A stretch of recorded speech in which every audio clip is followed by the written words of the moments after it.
What's going on, everybody? If you're seeing this page, that means the official Torian Rain Reloaded merch store is now available. To get access to the store, make sure you go ahead and click the store tab on my YouTube channel. From there, you will be able to see all the merch that is available. We have mugs, shirts, hoodies, joggers, and so much more to come.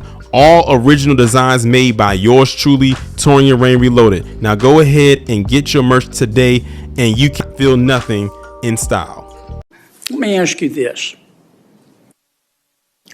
Why do you think that Chicago has become America's largest outdoor shooting range? Do you think it's because of Chicago citizens who have no criminal record, but who have lawfully a gun in their home for protection or perhaps for hunting? Or do you think it's because of a finite group of criminals who have rap sheets as long as King Kong's arm? So Mississippi, Louisiana, and Missouri actually have higher firearm death rates. Obviously, there's certain... What about Chicago?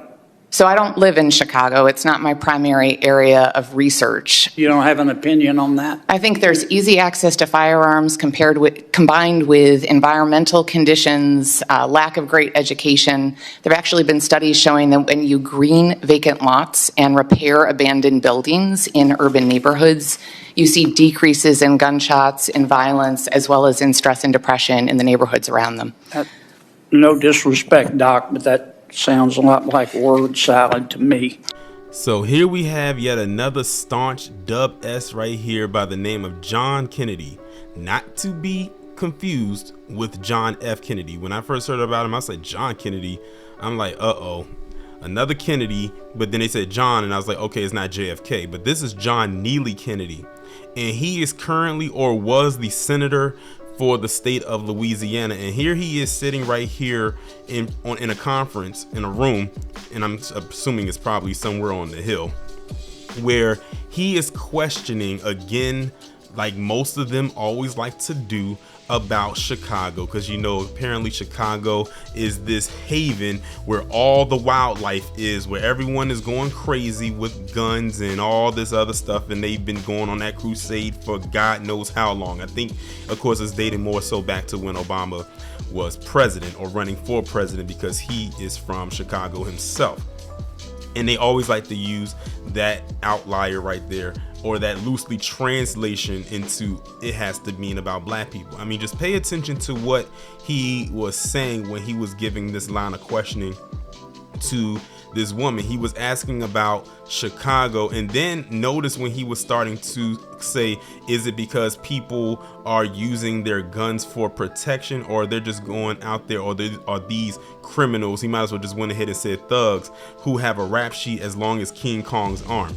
I don't know if anyone else picked up on that, but I picked up on that, the fact that he said King Kong, and King Kong is a gorilla, like a big giant dark-haired colored gorilla, and we all know that translated they love to call black people's monkeys and apes and gorillas. So I thought that was very interesting that he threw that in there as well and tried to be slick with it, but he wasn't slick with it at all. This is someone who you can say is teeter-tottering between overt and covert white supremacy. Like, they're saying it without trying to say it out loud, but they're saying it out loud and hoping no one catches it at the same time. That takes a particular skill in order to pull that off, and that's exactly what he did right here. And then what I did was, when the woman responded to him and gave like stats, I went and actually looked it up, and I put them in there as she was saying that. If you go back and watch, you might have to read them because they kind of go across the screen pretty fast. And it shows you right there for the different places that was mentioned there. And one of the places that she happened to mention was Louisiana, which he is or was the senator of that state. And notice he immediately, when she said Louisiana, he damn near cut her off to come back and ask her again, what about Chicago? Because it made him feel some type of way that she was able to pull out an actual stat about the state that he was the senator of, and like, look, the gun crime rates is actually relatively high in your state, even higher than Chicago. So why do you keep asking about Chicago? And then when he asked her again about it, she said, I'm sorry, I can't give you anything on that because I do not reside in that state. They love to bring up Chicago, but if you look at a lot of the things about Chicago, Chicago's not even in the top 10 for homicides. It never really is. It's like, if it is landing somewhere, it's probably, or anything like for gun crime or anything like that, it's usually out of the top 10, where it might be in the top 20, but it's never in the top 10. And if you want to talk about Chicago now, look at all these south of the border, specifically the ones that's coming from Venezuela that's committing all of these crimes right now, albeit they may not be gun crimes, but they are crimes nonetheless, but they're not going to talk about that. So she pulled out stats and numbers to give to him, and that fell on deaf ears because all he did was come back at the end and say that, I'm sorry, but that just sounds like a bunch of word salad while flipping through his papers. So he pretty much disregarded everything that she said with whatever stat that she came up with that was actually backed up, because they don't want to hear that. They want that lie. They love to keep a lie alive, especially when it comes to talking about Chicago. And this guy probably never even been to Chicago. He's most likely never lived there. But because of what's put out there on the news about Chicago all the time, and right-wing media, they will project and continue to propel this myth or this fallacy of how dangerous Chicago is. After all, they gave it a whole nickname. They called it Chirac. They literally compared it to a war zone from one of the biggest wars that America's ever seen in American history back in the early 2000s that lasted for years. And they literally called it that. Meanwhile, there's other places that are more dangerous than Chicago. But because Chicago has a relatively sized black population, they have to continue to push out this lie, because the myth of it all is that black people are just inherently criminals. It's just no way in hell that these rural areas that has a huge white municipality could ever reach the levels of Chicago. Keep in mind, they always like to put out these phantom shootings, as I like to call them, that happen every other weekend, and don't let it be a holiday weekend. I can only imagine what they had to say about Thanksgiving, and I'm almost certain that they're going to go in when Christmas and New Year's come in, since those are the next two big quote unquote holidays where they can really project that. And then on top of that, they fall coming off of a weekend, because Christmas and New Year's falls on a Monday, which is coming off of a Saturday, Sunday. I guess you can throw Friday in there as well.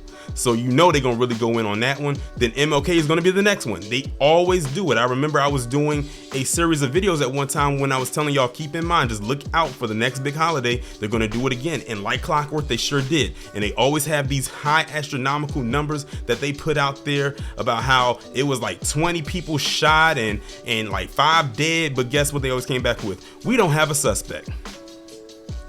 Every single time. They are not slick.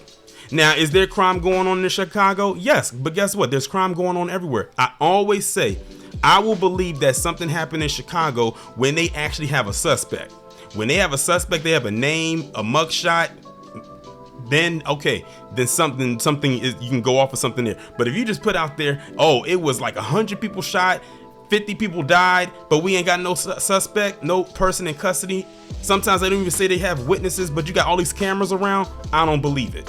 Another thing that she also mentioned too was about how a lot of these crates, she didn't say it, but these crates with these firearms end up in these areas. And that's something I've always heard from people who are from Chicago. Like, they pop up in these black areas, these black neighborhoods with these crates, and they have guns inside them. That is very strategic.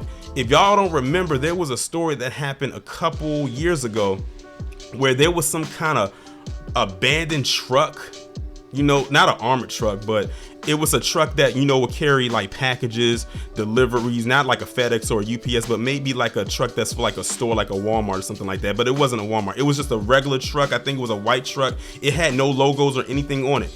And on that truck, there was a bunch of guns. And it was like in an alleyway or something in a black neighborhood. And they were banking that black people were going to go and retrieve those guns.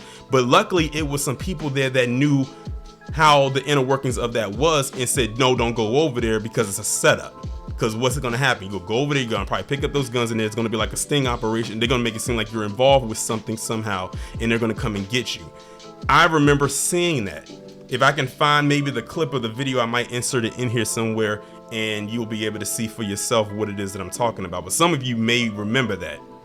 But yeah, they do that all the time, and not just in Chicago. They do it in a lot of other black neighborhoods. And you know, the other ones they like to bring up is Baltimore or certain parts of New York, Atlanta, any place where there's a majority black population, but they always often overlook these other places. This is exactly why I do videos like Operation Protect the White Boy / White Woman or otherwise, because I'm showing you that mainstream media is very biased when it comes to talking about their level of crime. And then when they have their crime happen, is usually in places where they dwell.